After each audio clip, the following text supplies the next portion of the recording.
Regardez un petit peu, regardez comme il fait beau à Troyes.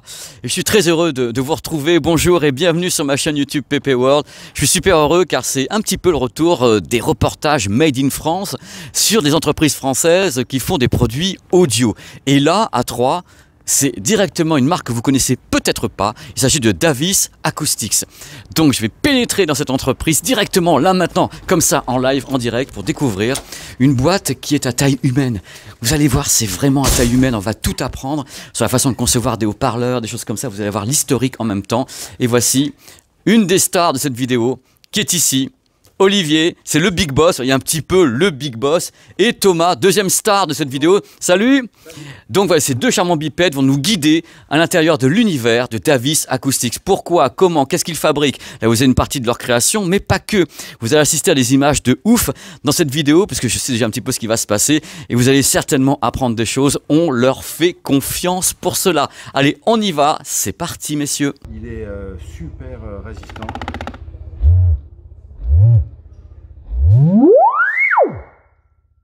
Et là... Je sens que ça va commencer. Il est prêt. Il est prêt, il va tout donner. Tu vas tout donner? Bonjour Olivier. Bonjour Pépé, oui, je vais tout donner. Il va tout donner. Alors Olivier, on entre ici à Troyes. Exactement. Alors, il y a peut-être plein de gens qui ne connaissent pas ce qu'est cette entreprise, Davis Acoustics. Alors d'abord, j'aimerais que tu m'expliques le nom, parce que moi, je me dis, c'est quand même, regarde, tu vois, c'est marqué, c'est français, messieurs, dames. Et en même temps, on voit marqué Acoustics. On se dit, voilà, il truande un petit peu. Alors, d'où vient ce nom, s'il te plaît, Olivier Davis Acoustics? Eh bien alors, tout simplement, mon nom Visant, V-I-S, et le D et le A, c'est Digital Acoustic Visant. Voilà. Et il y a un décodage quand même derrière, hein. Il y a un truc de ouf, hein. Donc c'est génial. Alors, est-ce que tu peux m'expliquer un peu la naissance de cette entreprise? C'est combien de temps? C'est toi tout seul? Vous avais des potes avec toi? Comment ça s'est passé? Ta passion? Pas du tout. La société, elle existe depuis 35 ans. On fête le 35e anniversaire cette année. Elle a été créée par mon père. Donc en 1986, lui qui a passé quelques années chez Siar et Audax, deux fabricants de haut-parleurs. Tu dois parler à certaines personnes, ça, tout à fait. Siar et Audax. Et il a décidé donc de créer sa société avec ma mère, donc dans les années 80. Et ton job, c'est de fabriquer des enceintes ou des enceintes et des haut-parleurs? Qu'est-ce que tu fabriques, toi? Les deux. On est avant tout spécialiste de haut-parleurs. C'est l'origine de la société. On a commencé en ne fabriquant que des haut-parleurs. Et puis après, on a proposé des kits, on a proposé des haut-parleurs voitures, et maintenant, nos haut-parleurs, on les met dans nos enceintes. Et on vend des produits finis pour le particulier qui souhaite s'équiper chez lui d'une bonne qualité de son pour la hi-fi. Est-ce que vous avez actuellement des produits qui sont parfaitement identifiés Davis Acoustics avec quelque chose qui n'existe pas ailleurs, ou comment ça s'est passé? Tout à fait. Tu vois déjà que le logo a changé dernièrement. On a mis le petit point jaune qui est important, qui représente la membrane Kevlar que nous utilisons depuis le début de la société. Alors le Kevlar, tu expliques un petit peu aux gens d'abord ce que c'est et quelle est la propriété du Kevlar sur des haut-parleurs? Alors c'est une fibre d'aramide tressée, imputrescible, un produit qui a des bonnes qualités, voire excellentes qualités acoustiques, de souplesse et de rigidité à la fois. D'accord.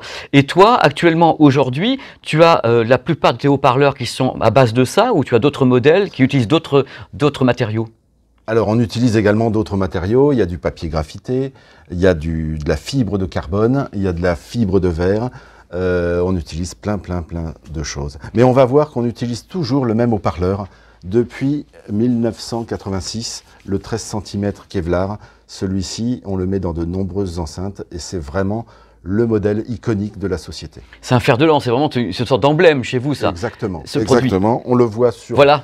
Notre logo avec le petit point jaune qui symbolise donc cette membrane Kevlar. Alors pour que les gens sachent, donc vous fabriquez des haut-parleurs, parce que quand j'entends haut-parleurs, est-ce que vous fabriquez à la fois des boomers, des médiums, des tweeters, tout type de haut-parleurs? Vous êtes spécialisé dans un truc? Alors tout type de haut-parleurs. Déjà le haut-parleur, les gens ne savent pas toujours ce qu'est un haut-parleur. Le haut-parleur, c'est le rond qui se trouve à l'intérieur. Ah voilà, allez, en live. Mais on est là pour ça. Allez, vas-y, Olivier. Allez, on enlève, voilà. Ça, c'est un haut-parleur, le rond. Et ça, l'ensemble, c'est une enceinte acoustique. Donc nous, Ce qu'on vend, c'est l'enceinte acoustique toute montée, mais on fabrique aussi ce haut-parleur-là, et c'est ce qui fait la spécificité de la société.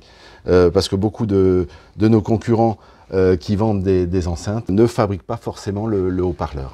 Ça commence, on ne va pas commencer à bâcher les autres, hein, cher Non, monsieur. non, non. Hein. Alors là, aujourd'hui, c'est toi qui as les clés de la boutique, entre guillemets, mais dans ta spécificité, toi, tu es ingénieur, tu conçois, la recherche et développement, c'est toi qui l'as fait ici, vous faites évoluer vos gammes, comment ça se passe, Olivier? Eh bien, je suis ingénieur de formation, et c'est moi qui développe les produits de A à Z, à la fois les haut-parleurs et à la fois les enceintes acoustiques. D'accord, et tout type de produits, tout type d'enceintes, on va voir tout à l'heure, tu as des petites, des enceintes qui sont beaucoup plus grandes. Des grandes, des enceintes pour la hi-fi, des enceintes pour le home cinéma avec des centrales, des enceintes surround, des caissons de basse. Alors là, je voulais t'y amener, mais tu me donnes la voie royale pour le faire. C'est que peut-être pour les gens, quand on pense une boîte comme ça, on voit un peu le matos qui est derrière toi, qui est quand même assez hallucinant. Et les gens disent, alors ça y est, alors Davis Acoustique, c'est quoi? C'est tout simple, c'est uniquement des enceintes à 12 milliards de dollars, avec en même temps des trucs de haute fidélité. Alors toi, tu es en train de me dire justement que tu as des produits également home cinéma. Tout à fait, pour des petits home cinéma, pour des plus gros aussi. On va voir ça tout à l'heure dans l'atelier. On va parler un petit peu du menu de la vidéo, parce que les gens vont voir tout à l'heure. On a posé l'entreprise avec donc l'héritage de ton papa et tout, et toi qui es ingénieur. Donc là, tu nous expliquer maintenant comment est-ce que vous fabriquez un haut-parleur de A à Z. C'est ça qui est important, c'est-à-dire que toi, tu prends les matériaux bruts, c'est-à-dire que là, ici, on fabrique un haut-parleur vraiment totalement. Totalement, on achète vraiment toutes les pièces séparées les unes aux autres et on assemble tout ici à 3. Il y a combien de personnes qui travaillent autour de toi On est une petite structure de 10 personnes. C'est génial. Mais c'est génial, tu as 10 personnes, bah, je suis content. Et au bout des 10 personnes, voilà, tu as quand même des choses comme ça qui aboutissent avec de l'ingénierie, avec des choses comme ça, c'est absolument ouf. Est-ce que, avant qu'on commence, parce que les gens doivent peut-être se faire une idée concernant ton entreprise en disant, voilà, c'est Davis Acoustique et tout, il y a Olivier, il est sympa, mais il doit prendre de l'argent de tous les côtés. Le ticket d'entrée, c'est combien chez toi? Bah, je pense qu'on trouve des paires d'enceintes bibliothèque autour de 129, 149 € la paire sur Internet actuellement. J'ai la question dégueulasse dans le sens. Ton modèle le plus onéreux, c'est quoi? Parce que là, tu peux le dire, quand tu as commencé à 149, tu dis, bon, j'en ai aussi qui valent... Alors, actuellement, le modèle le plus cher, il coûte 9 000 € la paire. Mais tu vas voir qu'on travaille sur un produit beaucoup plus cher. Ah, parce que tu as une exclue à nous montrer, un prototype, quelque chose, tu travailles... Tout à fait. On va voir ça tout à l'heure. Et autre question, tu en fabriques, est-ce que tu en vends à d'autres marques? C'est-à-dire, tu dis, moi, je sais fabriquer des haut-parleurs, et est-ce que tu en vends à d'autres entités? Eh bien, on vend tout à fait des haut-parleurs. Alors là, c'est plutôt des haut-parleurs haut de gamme et très étudiés pour des marques très réputées, type Avant-Garde Acoustique, par exemple, une marque allemande qui fait des gros pavillons. Et on pourra peut-être voir aussi les modèles qu'on leur fabrique. Et des marques françaises qui sont des clientes ou pas? Oui, tout à fait. Tu fais du car audio? J'y vais franco. Hein. Tu fais pour la voiture aussi? Oui, tout à fait. J'ai bien fait de venir, hein, parce que 3, il n'y a pas que la cathédrale qui est belle, il y a aussi Davis Acoustique, visiblement. Parce que, non, mais t'arrêtes pas, c'est du délire. Bon, bah, maintenant, ce qu'on va faire, c'est qu'on va aller voir l'atelier. Et ce que j'ai proposé tout à l'heure à Olivier et à Thomas qui nous filment actuellement, c'est qu'on assiste à la conception d'un haut-parleur du début, vraiment le début, jusqu'à la fin. On va beaucoup rigoler. On y va? On y va, c'est parti. Merci déjà, Olivier. Hein. C'est merveilleux pour ton talent. Je t'en prie. Je remets un petit coup? Ah, vas-y. Allez. L'heure est grave. Tu sais, Olivier, l'heure est grave, parce qu'ils attendent ça, les gens, maintenant. On les a bien appâtés, il y a de l'appétence. Eh bien, on va y aller, on va te suivre. On va débuter on y va. Le grand chemin de l'amour vers la conception des haut-parleurs selon Davis Acoustics. Alors là, allez, venez, vous allez voir. Moi, je suis comme un gamin à chaque fois. Hein. Oh, il y en a plein. Il y en a plein. C'est le fruit de saison. Mais pareil qu'on parlera de ça après. Pour le moment, je ne sais pas trop ce que c'est. Je ne suis pas censé savoir. Je suis censé arriver ici pour la première fois. Oh. Tu nous guides un petit peu, Olivier? Oui. Alors, l'atelier de fabrication des produits finis. Et on va d'abord commencer par la partie mécanique. On va vers la mécanique, donc. La partie où on monte les châssis et les moteurs magnétiques. Je vais vous expliquer à quoi tout correspond. Bonjour messieurs. Parce qu'il y a du monde là. Là, il y a du monde. Bonjour messieurs, ça va? Ça va. Cool les gars. À toi de jouer, Olivier. Que font ces messieurs ici? Alors, ils fabriquent la partie immobile du haut-parleur. Elle est composée de plusieurs pièces. Il y a un châssis, le châssis que l'on voit dans le haut-parleur quand il est fixé dans l'enceinte. Et à l'arrière, pour l'instant, il y a juste un demi-moteur et on va venir rajouter un aimant pour que le champ magnétique puisse être créé à l'intérieur de l'entrefer. Est-ce que c'est pas ce qu'on appelle un saladier, ça? Tout à fait. Parce que là, moi, j'ai toujours appelé ça un saladier. Mes profs m'avaient appelé. Donc, c'est le saladier. C'est le saladier. C'est la base, le squelette. Voilà, tout à fait. Il est en zamac, donc c'est une sorte de fonte d'aluminium. Mais il en existe aussi en tôle emboutie pour des produits d'entrée de gamme. Bon, on a le saladier. On a le saladier qui est ici. Et que fait ce monsieur? Parce que je vois qu'il a mis de la colle et tout. Donc là, on commence à construire quoi exactement? Alors, on commence à construire le moteur magnétique du haut-parleur. Tu vois qu'ici, il y a des aimants. Ouais. Il y a une plaque arrière qui s'appelle un yoke qui va être collé à l'aimant. Voilà. Celui-là, il est aimanté. Ben oui, parce que je sais. Normalement, non. On peut les aimanter ou pas. Là, vous me l'avez aimanté. Regarde, mec, regarde. T'as vu Hulk? Voilà, non, je rigole. Voilà, donc c'est aimanté. Voilà, et ça va être collé à la main. Donc il y a une colle qui est appliquée sur la ferrite et un activateur qui est appliqué sur... Voilà, on le refait. Allez. Ça, c'est un liquide qui va permettre à la colle de sécher très très vite et d'avoir une colle extrêmement robuste. Alors, j'ai une question bête. Une fois que c'est fait, après, c'est la prise et ça ne bougera plus. Hein. Ah bah, Normalement. Tu pourras essayer de les décoller si tu veux.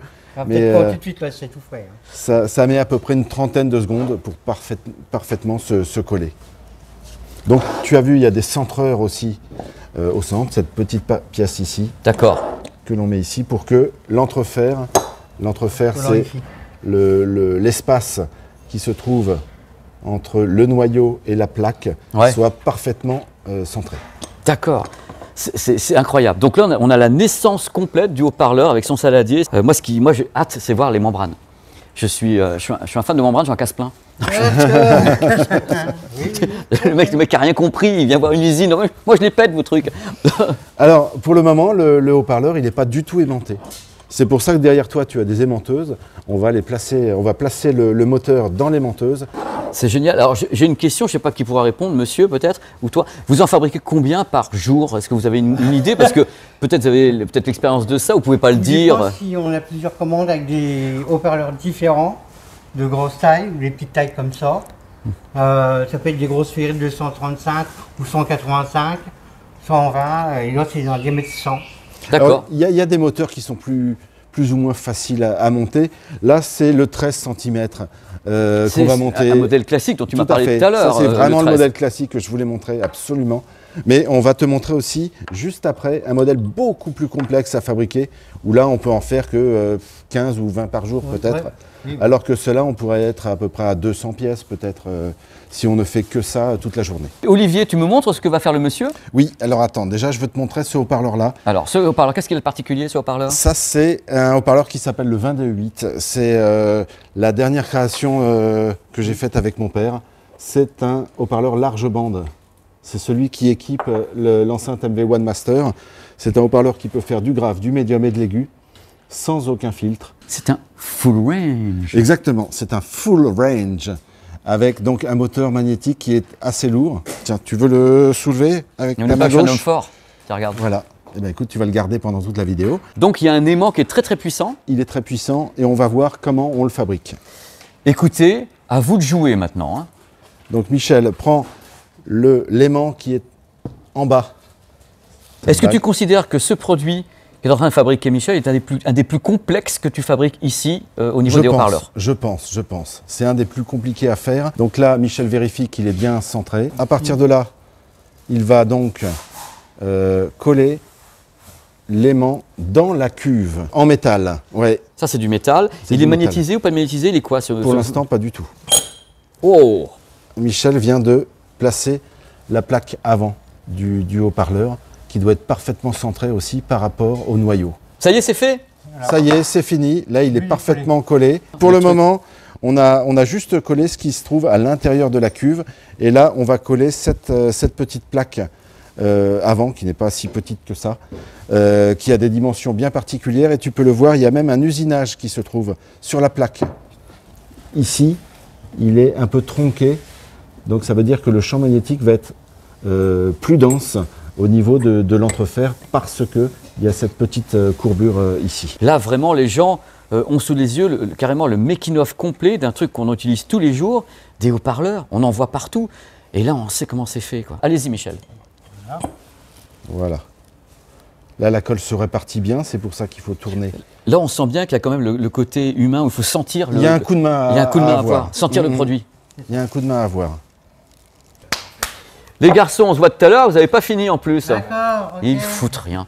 Non, c'est effrayant. Olivier, maintenant, là j'ai vu ça, moi ce qui m'intéresse également, excusez-moi messieurs, ce sont les membranes. Je rêve de voir justement des membranes, comment vous faites ça et tout. Eh ben, on va tout de suite voir l'assemblage des membranes et des bobines mobiles. On y va, c'est parti. C'est génial, c'est génial. Eh bien, on arrive. On y va. Alors ici, c'est la partie où on assemble les membranes et les bobines mobiles. Alors il y a un ordre, je suppose. Il y a un vraiment ordre. le début, la genèse. Donc maintenant, Olivier, je vois que tu as des membranes dans la main. Oui. Donc, les membranes, c'est toi qui les fabriques, tu les achètes à quelqu'un, ces membranes? Je les achète. Ici, c'est du papier, c'est de la pulpe de cellulose pressée avec une suspension petit pli. Et on les achète comme ça. Tu vois que c'est très, très, très léger.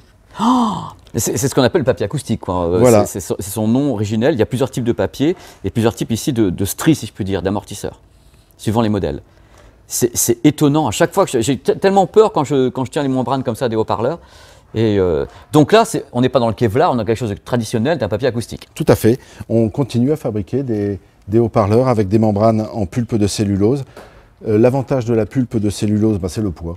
C'est extrêmement léger. Et ça va permettre d'obtenir donc des haut-parleurs qui ont beaucoup de rendement. C'est ça l'avantage du papier.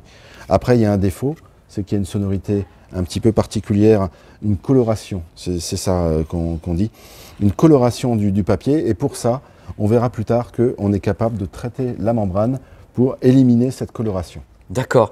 Donc là, on a la membrane et après, tu as dans la main cette chose. Et cette chose s'appelle une bobine mobile. La bobine, c'est ce qui va... Elle est essentielle. C'est ce qui va recevoir le signal électrique. Et cette petite partie-là, en cuivre, va baigner dans l'entrefer.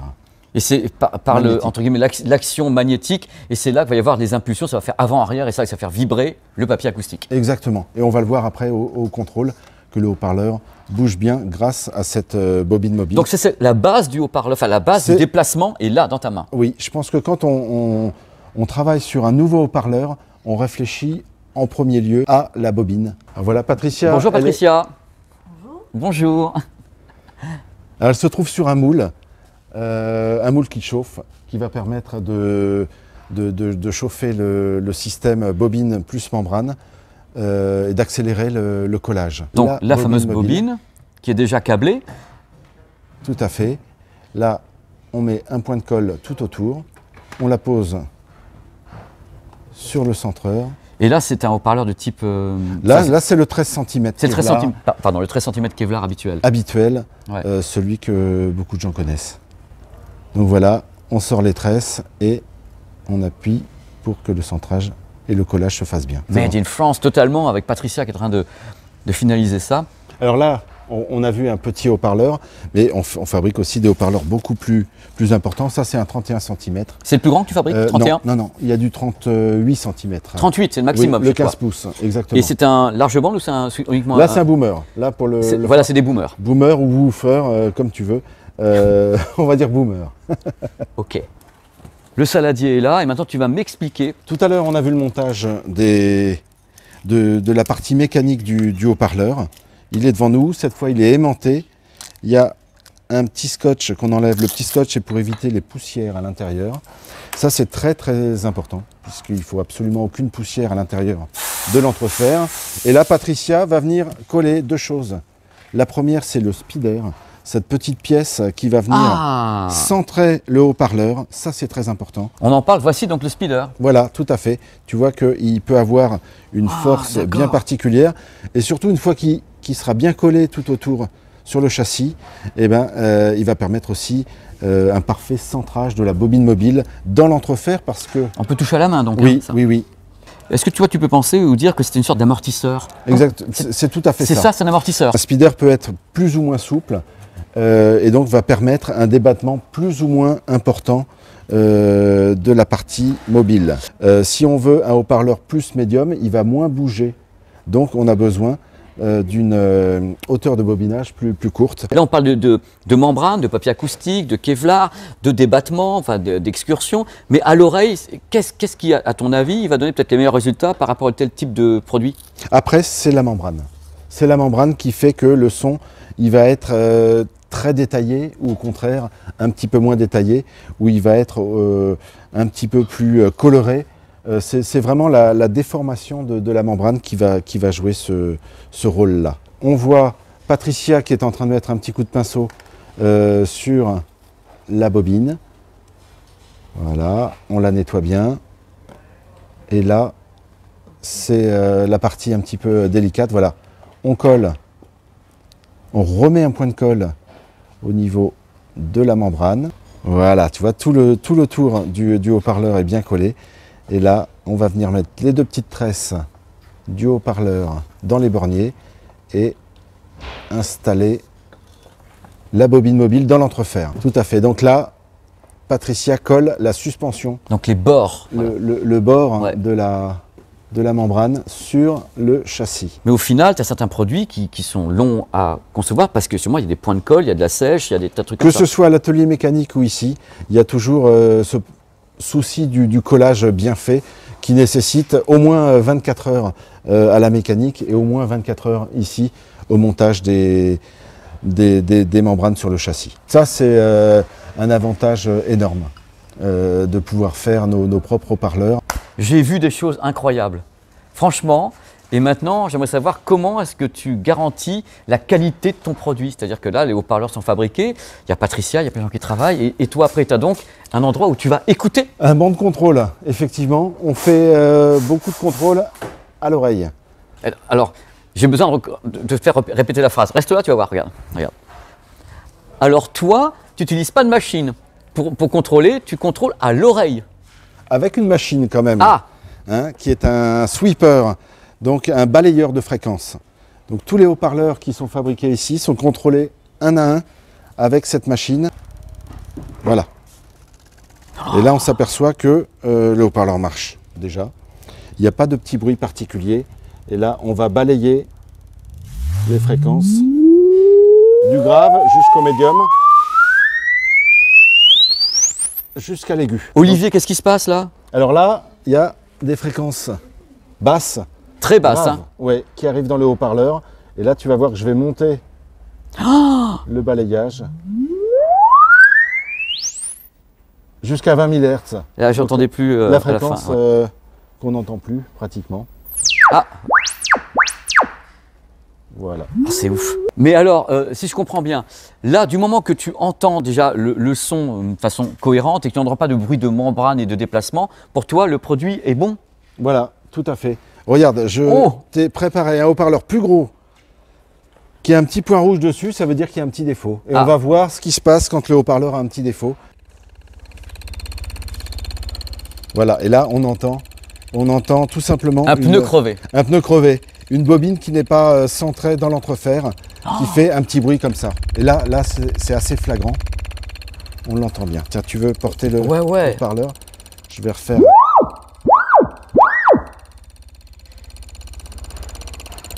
Ah ouais, là c'est clair. Donc là il est décentré, ce qu'on va faire, tout simplement mettre un coup de cutter dans la membrane et on va le remonter un petit peu plus tard. Là il y a un évent donc sur l'arrière de l'enceinte. D'accord.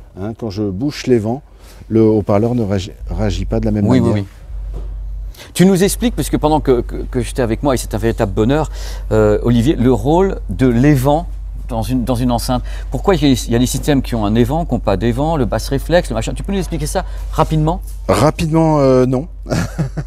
Mais pour faire simple, l'évent récupère l'onde à l'arrière du haut-parleur et la ressort à travers donc ce trou qui a un diamètre particulier, une longueur particulière et qui va permettre donc de récupérer du grave et même de l'infragrave. Je suis content d'avoir vu tout ça, moi je suis vraiment ravi. Alors maintenant qu'il y a eu ces tests, tu veux qu'on aille où? Parce qu'on va pas s'arrêter là. On va aller à côté, on va voir la fabrication des enceintes à partir de nos haut-parleurs. Thomas! Bonjour Pépé. Ça va Thomas? Ça va et toi? Mais Thomas, c'est bien de te rencontrer, de te voir. Tu fais quoi Thomas ici? Moi, je suis directeur commercial de Davis. Donc tu peux nous parler des gammes, tu peux parler de tas de trucs quoi. Que Oui, je peux vous Olivier expliquer veut pas. la conception éventuellement d'une chaîne de produits. Eh ben, on va y aller. Oui, allez, Alors, c'est parti. Explique-nous, Thomas, là on va vers quel produit là? Là, on arrive donc sur le banc de montage de la série Olympia One Master 35. C'est un début de haut de gamme, on va dire, chez Davis Acoustic. C'est une réédition de la série Olympia One Master, tout simplement, avec des composants de compétition à tous les étages. Tout a été revu à la hausse en termes de qualité. Donc le truc Thomas, que les gens comprennent, est-ce que par exemple, tu vois là je suis devant ton enceinte, est-ce que vous fabriquez ça ou est-ce que vous faites fabriquer ça? Ça, on fait fabriquer sur cahier des charges. Sur cahier des charges. Avec les teintes qu'on a demandées, les plaquages bois. Ici, c'est un plaquage bois. Donc ça, c'est fabriqué pour nous. On va concevoir le filtre qui est fabriqué ici à Troyes. C'est fou. Tu nous expliques, Thomas, à quoi sert un filtre sur une enceinte? Le filtre va servir à répartir les fréquences qui vont être attribuées à chaque haut-parleur et aussi à équilibrer toute l'écoute finalement pour que même à fort volume, par exemple, le son reste audible sur la tenue en puissance. D'accord, donc le filtre va dire, voilà, le haut-parleur de grave, le grave va aller vers le haut-parleur de grave, le médium, le tweeter, il va séparer tout ça tout en maintenant... Ici, c'est un filtre deux voix. C'est deux voix là. Donc il y a un woofer et un tweeter. Voilà, mais ça peut être trois. Ça peut être trois. ça peut être Donc quatre. tu nous parles des éléments qui sont dessus parce que je vois qu'il y a de la qualité quand même là. Hein. Alors sur ce produit spécifiquement, qui est une réédition, on a installé donc des composants haut de gamme de la marque Mundorf, une marque célèbre marque allemande pour les plus experts. On a utilisé du câble IFI Câble et compagnie. Donc ça, c'est aussi une marque de très bonne qualité, qui n'est pas allemande cette fois, qui est parisienne. Ensuite, il y aura aussi les borniers que je vous montrerai après. Mets-toi ici parce que tu vas parler d'un truc important. Oui. Regarde, mets-toi là, tu vas voir, regarde. Maintenant, regarde. Ouais, vas-y. Vous êtes prêts? Voilà. Ça, c'est un milieu du haut de gamme, du bas de gamme, du médium, du haut de gamme. Alors, explique-moi quelle est la position tarifaire de la bestiole. Ça, c'est une paire d'enceintes qui coûte 2400 €, prix public TTC. Mais moi, je dis que ce n'est trop cher que quand c'est de la mauvaise qualité. C'est pas trop cher quand c'est de la bonne qualité. Donc là, on part du principe quand même que ça bosse ici. C'est made in France. C'est made in France et ça bosse. Là, on va être dans l'étape où on vient coller le filtre à l'intérieur de l'enceinte, à l'intérieur de la caisse, directement sur la caisse, et faire ressortir les différents fils qui vont être attribués au haut-parleur woofer et aussi au tweeter. D'accord. Et ce qui est bien, c'est qu'on voit bien les vents et tout ici. C'est assez fabuleux de pouvoir comme ça voir cette partie de l'enceinte que les gens ne voient peut-être pas toujours, parce qu'on voit les vents qui ressortent de l'enceinte, mais là, grâce à vous, on peut voir carrément sur l'avant. C'est assez ouf, quoi. Ensuite, il va y avoir une installation des mousses amortissantes à l'intérieur. Thomas, my Thomas. Alors ça, c'est une autre finition ou c'est une autre enceinte? Ça, c'est une deuxième finition. Dans un premier lieu, vous avez vu la finition ébène. Ici, c'est la finition Tamo H, Je préfère ça. qui est un bois brut. Et toutes les paires sont différentes, elles sont appairées. Comme on est sur du plaquage bois, vraiment, chaque paire est unique, quelque part aussi. Mhm. Ça aussi, c'est un gage de qualité. Ce sont des borniers qu'on va retrouver sur des modèles très haut de gamme sur le marché. C'est la marque donc WBT. C'est des enceintes en général qui en sont équipées, coûtent plutôt vers les 6 000 à 7 000 €, par exemple. Et là, tu l'as sur une enceinte Oui. avec tout dedans, 2 000 € la paire. Tout à fait. Le filtre, la mousse amortissante, les borniers, les vents, donc on avance. Et là, on arrive carrément assez rapidement au final. Une fois qu'on a mis le puzzle, donc ça c'est l'enceinte entièrement finalisée. Une fois qu'elle est finalisée, vous allez la faire passer au banc d'écoute également? Évidemment. Oh la vache! Ça, on sent que ce ne sont pas des enceintes, ce sont des parpaings, messieurs, dames. Retour à Olivier. Et ouais. Olivier, c'est fini. Elle est là. Elle fait 850 kg. Est-ce qu'on la contrôle maintenant pour savoir si tout a été bien fait par les gens qu'on a vus tout à l'heure? Comme toutes les enceintes de la marque qui sont fabriquées ici, on va la contrôler au laboratoire. Eh bien, on y va. On y On va. va suivre la vie de l'enceinte. Allez, venez avec moi. Elle ne sait pas ce qui va lui arriver. Alors là, c'est la salle de torture. Welcome to the Pleasure Dome. Oh là là là Tiens, là là. je vais te débarrasser. Hop là. Venez voir ça. Hop. On prend deux câbles, on va brancher l'enceinte. Là, sur l'enceinte, il y a un Regardez, petit regardez, point regardez. rouge. Voilà, on va venir fixer. Hop là. Alors, Olivier, ça donne quoi sur la courbe? Ça donne une courbe très linéaire de l'enceinte. Ça veut dire qu'il n'y a pas de problème, il n'y a pas eu de déphasage. Oui, entre autrement ça... le médium et le tweeter. Donc là, l'enceinte, pour moi, elle est bonne. On peut l'emballer et l'expédier. Alors, Olivier, moi, il y a un truc qui me fait bizarre, c'est de voir ça ici, parce que j'en ai pas vu ailleurs, donc il y a peut-être une raison. Et secondo, quand on fait ça, ça veut dire qu'en dessous, il y a une surprise, un paquet cadeau. Exactement. Bah, écoute, on va l'ouvrir ensemble. C'est quoi, avant d'ouvrir, attends, mise en scène, on va pas comme ça, ça se fait pas un petit peu hollywoodien. Là-dessous, je suppose qu'il y a un produit, je sais pas, on n'a pas parlé avant. Il y a un produit qui n'est soit pas sorti, soit que tu as raté, genre un Quasimodo de l'enceinte. Un truc et tu ne l'as pas encore montré au monde.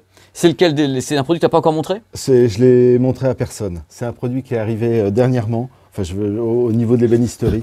Et on est en train de mettre au point notre futur modèle très haut de gamme qui va remplacer le modèle Carla qui a fait son temps. Écoute, je te propose de le découvrir ensemble. Oh là là là là là là. Oh, regardez ça. Alors là, est-ce qu'elle est considérée comme finalisée ou pas du tout? Pas du tout. Pas du Et tout. puis elle est déjà magnifique. J'ai mis des haut-parleurs à l'intérieur. Tu as exactement derrière toi la même enceinte dans une autre finition, donc finition bois, avec des haut-parleurs. Je voulais te montrer les haut-parleurs qu'on va mettre à l'intérieur, vue de dos, donc des haut-parleurs avec de très gros moteurs magnétiques. Celui qu'on a vu tout à l'heure. Exactement. Avec Michel, c'est celui-là. Et à côté, pareil, on est sur une base de Ticonal, de ferrites très très puissantes qui vont donc équiper ce modèle. Là, tu es à quel stade de la conception de cette enceinte? Tu me dis qu'elle n'est pas encore montrée, qu'elle n'est pas encore sortie. Moi, je suis extrêmement flatté de voir que le produit est là. Et c'est un monolithe merveilleux, c'est 2 millions d'essais d'espace. Mais le truc, c'est, on en est où là? Est-ce qu'elle est fonctionnelle? Est-ce que c'est ce qu'on appelle un mock-up? Elle n'est pas fonctionnelle. Elle est arrivée, enfin l'ébénisterie est arrivée la semaine dernière, donc c'est très très récent.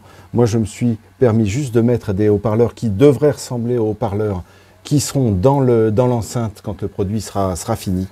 Mais c'est le tout début. Alors, le truc, c'est que là, d'après ce que tu m'as dit tout à l'heure, c'est donc le modèle le plus onéreux, le plus évolué qui est jamais sorti. C'est-à-dire que celui-ci, c'est le pinacle de ce que tu veux faire. Donc, tu penses le lancer à quel moment? Que les gens sachent un petit peu. Dans ta tête, c'est quoi? C'est clairement le futur salon de Munich, au mois de mai 2022. Donc, ça me laisse à peu près 6 mois de temps pour mettre l'enceinte au point et pour ensuite commander les ébénisteries futures. Tu positionnes ça sur un 5 chiffres au niveau du prix. Voilà. Une estimation est faite entre 25 et 30 000 euros la paire. La paire. Je m'attendais à ça. C'est la première fois qu'on fait un modèle aussi haut de gamme. En même temps, là, on va vraiment mettre le paquet en termes de haut-parleurs, donc avec les grosses ferrites, les gros aimants qu'on a vus, en termes de filtres, avec des composants très très haut de gamme à tous les niveaux. Voilà, donc sur le très haut de gamme, on garde cet esprit de pan incliné, comme sur les courbés. Et là, par contre, on va être sur un produit qui va peser 130, 140 kg à peu près pièce, et qui sera livré dans des flycases de qualité. Donc, moi je voulais dire, je suis très très heureux que tu me l'aies présenté, parce que c'est un moment d'émotion incroyable. Moi je ne l'avais pas vu, et elle est magnifique. La stéréo, c'est beau. Moi j'aime la stéréo, la hi-fi, mais il y a d'autres trucs dans la life aussi. Il y a le home cinéma, et carrément le cinéma. Et Thomas is back. Et ouais, moi je vous parle de cinéma, avec cette gamme cinéma de chez Davis Acoustic, notamment le modèle XL, qui propose en fait une écoute avec un 31 cm, un pavillon, c'est du papier graphité, donc beaucoup de performance. C'est une enceinte qui a été aussi amincie en termes de profondeur pour pouvoir s'intégrer dans les salles de cinéma. Donc on est sur une profondeur d'environ 35 cm. L'enceinte centrale était elle aussi équipée du pavillon, qu'on va retrouver aussi sur la gamme bipolaire. Donc là, ça nous fait vraiment une gamme complète. Ce sont des produits qu'on peut acheter aussi à la paire, comme ici avec les deux enceintes bipolaires pour 600 €. L'enceinte centrale coûtant 450 € et l'enceinte monitor XL donc coûtant 1800 €. Moi, ce que je voulais en te faisant venir, Thomas, c'est qu'on montre bien aux gens, c'est que vous êtes multipasse quelque part. Vous savez faire des trucs. Vous utilisez bien sûr vos fameux haut-parleur que le monde entier vous envie, messieurs, dames, qui est ici sur les bipolaires, enceinte centrale. Donc on est bien d'accord, les gens peuvent acheter ce qu'ils veulent. Ils peuvent les bipolaires à part, celle-ci à part, ou bien les deux là. Exactement. Et c'est des modèles, vous avez entre guillemets plusieurs modèles de ce type, ou c'est les seuls bipolaires, ou c'est la seule centrale? Alors pour les enceintes arrière, dans notre gamme cinéma, nous proposons 3 modèles différents. Il y a un modèle S, un modèle M, et puis il y a le modèle XM. D'accord. Mais c'est les seules enceintes dans ta gamme qui ont carrément des pavillons, c'est les seuls dans ta gamme qui a des pavillons? Non, il y a le modèle M aussi, donc dans la même gamme cinéma, qui propose les pavillons. C'est génial, c'est du cinéma, ça, parce que quand on attaque les pavillons en domestique, c'est compliqué. Là, c'est vraiment plus du cinéma. home cinéma, ouais. C'est cinéma. Là, vous avez quelque chose. Bah, c'est très bien parce que ça donne encore une vision complémentaire de ce qu'est votre entité quand on sait que vous faites ça aussi, et comme ça, les gens ne pourront pas dire oui, alors c'est que de la fille à papa et tout. Mais non, il y a aussi du bipolaire à papa. Ça change tout. Je crois que chez Davis Acoustic, on veut m'impressionner un petit peu. Du coup, on a sorti le gros bousin, le bousin de la mort. Ça fait 38 cm, combien de centimètres ça? 38 cm. Tiens, tu peux essayer de le soulever déjà. Et il bouge en même temps. Hein, c'est imposant. J'ai rien senti. On est sur un haut-parleur de 18-19 kg, de 38 cm, qui va sans doute équiper prochainement une enceinte de voix qui fera à peu près 100 dB de rendement. Moi, c'est ce que j'aime. Et donc, je travaille actuellement sur le moteur de compression. Mais on est parti là-dessus. Donc tu vois que le haut-parleur, il est super résistant.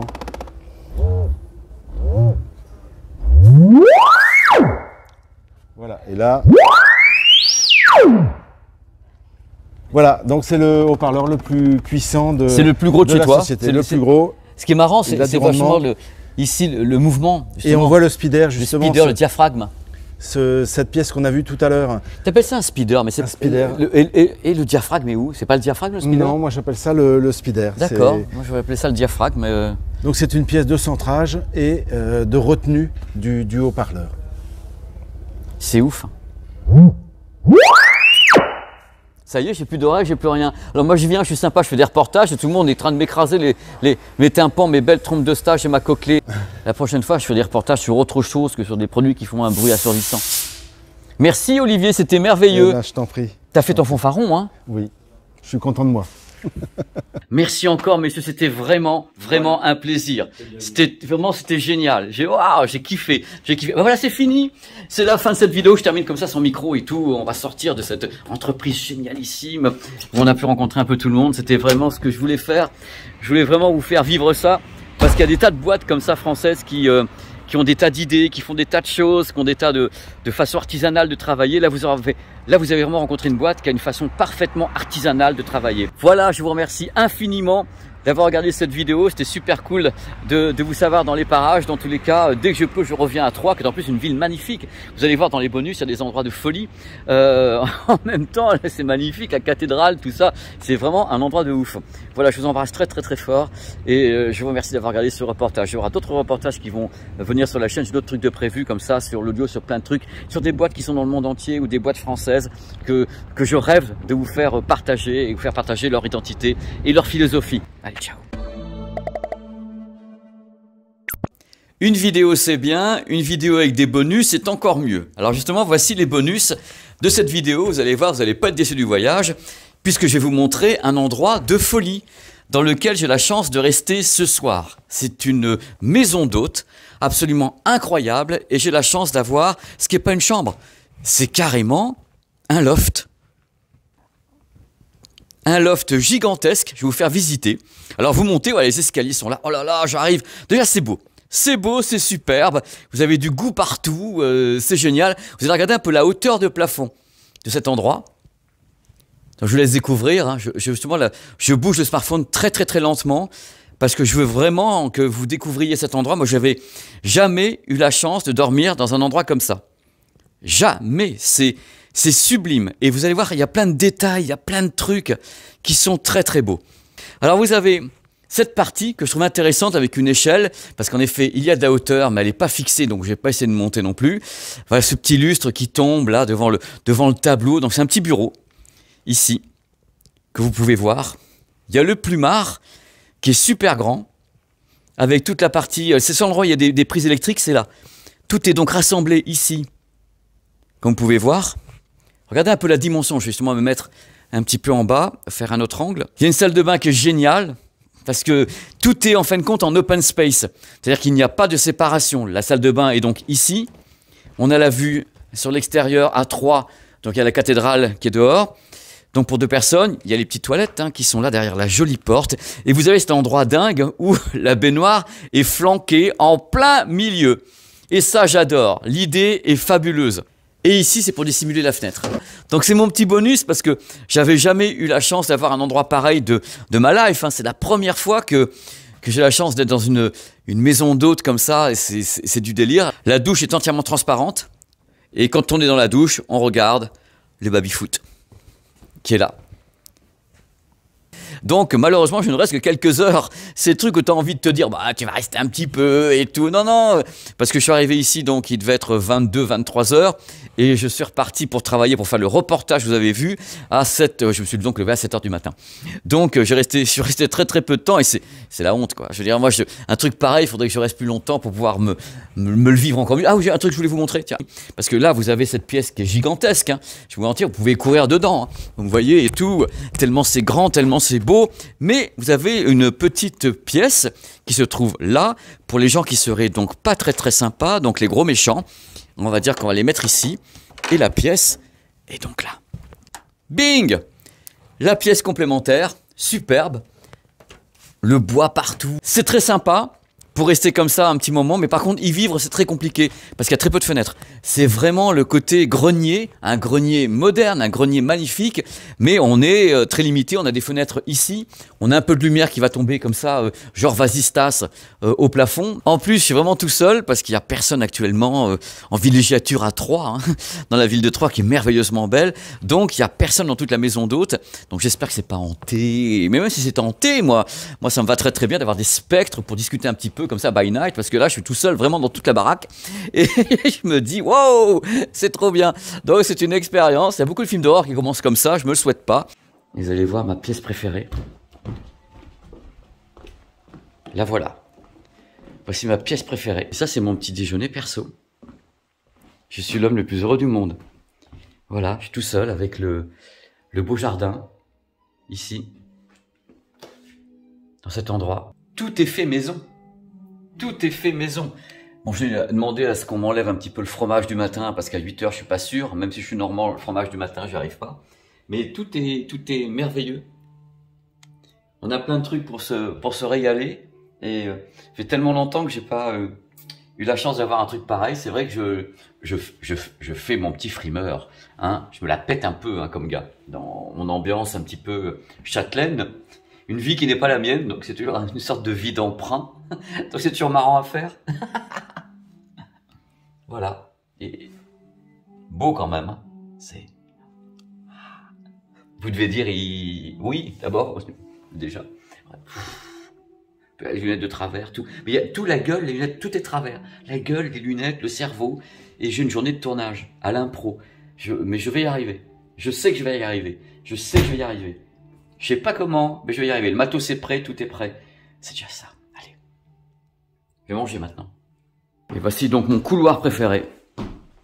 Il est incroyable. Moi, je m'en remets pas. Je trouve incroyable ce couloir. Ça, c'est des bonus de ouf, quoi. Vous verrez le jardin tout à l'heure. Ça, c'est l'entrée.